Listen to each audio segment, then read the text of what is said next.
Is it a good idea to hire a third-party HR, a PEO, or a professional employer organization? Let's get into it.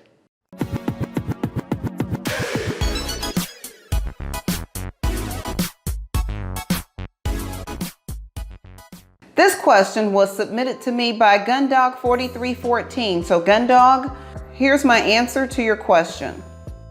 I'm not going to go into what is a PEO. This video is to discuss the pros and cons of hiring a PEO. Let's get into the pros of hiring a PEO.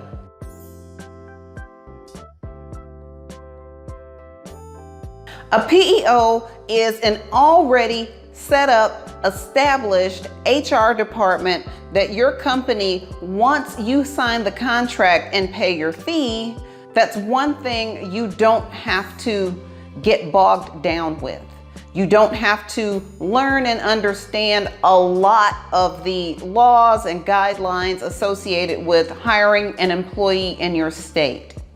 And that can save you some time. And you can spend your time running your business and going out and doing the things that you should be doing as a business owner.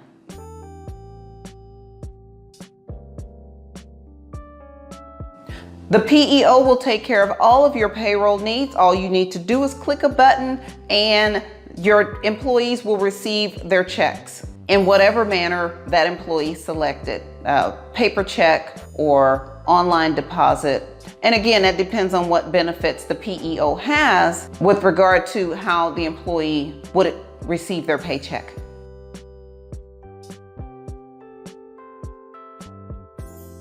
Employment benefits.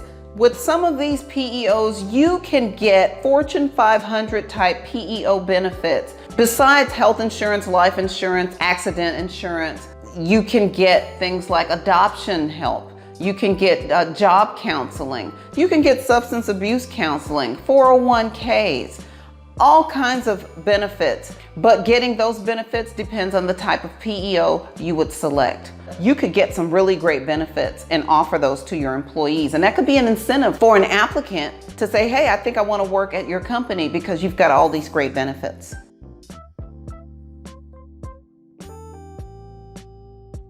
The PEO takes care of your taxes.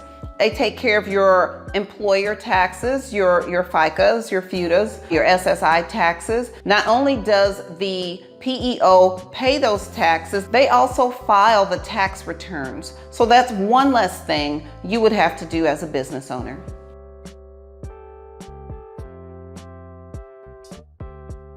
And don't forget W-2 forms. The PEO will send out W-2s to all of your employees. And if you're on the payroll as a salaried business owner, you would get your W-2 form as well.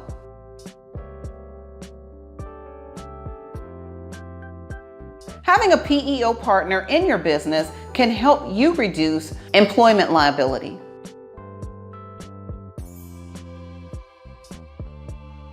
Let's get into the cons, and some of this I am going to be speaking from my own personal experience. One of the first tasks I was given as a business operations manager at one of my first positions was to break up with the PEO organization that they had been using for, I guess, 5 or 6 years. And let me tell you something, con number one is getting out of those contracts can be challenging. With my experience, there was a certain window, a certain 60-day period that I had to get out of that contract. And during those 60 days, if I missed it, I was obliged to be in that contract again for another year.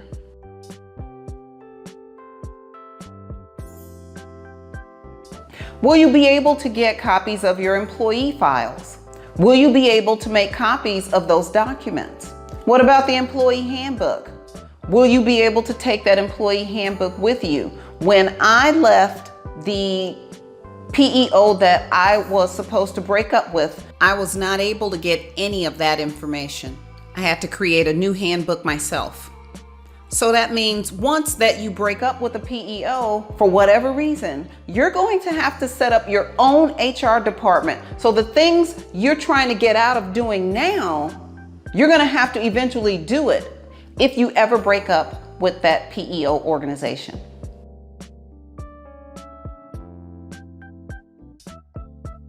You're going to have to find an insurance agent, and you're going to have to understand a little bit about insurance. You're going to have to make sure that the insurance company can offer the same or similar types of insurances that you have currently with the PEO.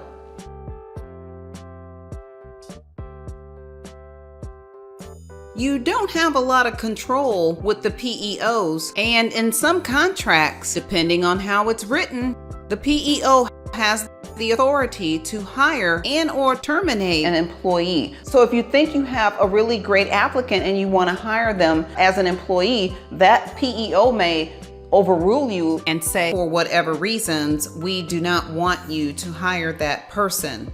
And that goes the same with terminations. If you have an employee that you would like to terminate and you go to the PEO and you say, hey, this person is going to be terminated effective blah, blah, blah. The PEO may say, whoa, whoa, whoa, whoa, whoa.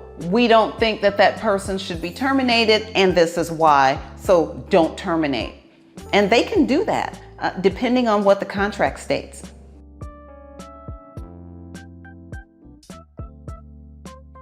There are also security issues with regard to all the employment files with the PEO, especially if someone breaks into their system and gets all of the personal information like social security numbers and things like that. You don't have control over that, the PEO does.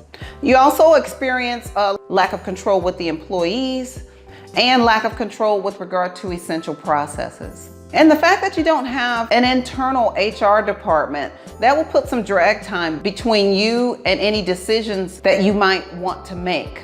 You can't make snap decisions when you've got a PEO. When it comes to HR and things related to HR, you must consult with that PEO prior to making any decisions.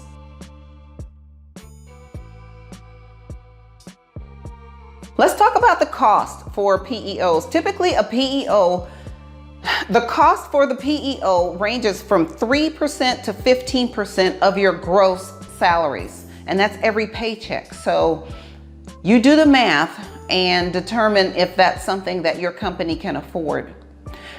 And there may be some upfront costs. I was reading where one company decided to get involved with a PEO. Once they signed the paperwork and they were ready to go, 48 hours before they were ready to go, the PEO said, I'm sorry, you need to pay us 2 weeks in advance of salaries. Well, the company didn't have that. And then they were also told that they had to pay some additional upfront fees, which the company also did not have and had to make arrangements.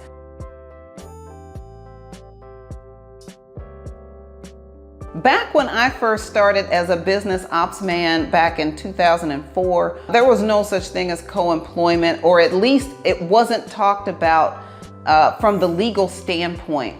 Now, if you get involved with a PEO, you both become co-employers. We had an employee that filed a lawsuit, what she thought was against us, but it was actually against the PEO because she said she had a workers' comp claim. That doesn't happen anymore. Now both parties, co-employers, you both coexist.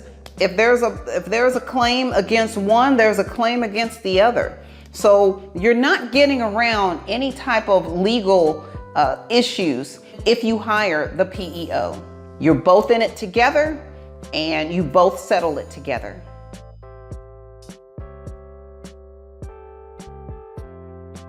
And finally, what happens if that PEO does not keep their end of the bargain? What happens if they do not pay your taxes? What happens if they do not file your taxes? What happens if they don't pay your employees, or they pay your employees sporadically? That's something you will have to consider. With the IRS, there's something called a voluntary certification program. This will at least remove the responsibility of you filing your taxes and transferring that ultimate responsibility to that PEO, but only if the PEO has the certification. So if you are looking for a PEO, make sure that they have the IRS voluntary certification. Otherwise, If your PEO doesn't do any of the work that they were supposed to, you as the business owner are ultimately responsible for that.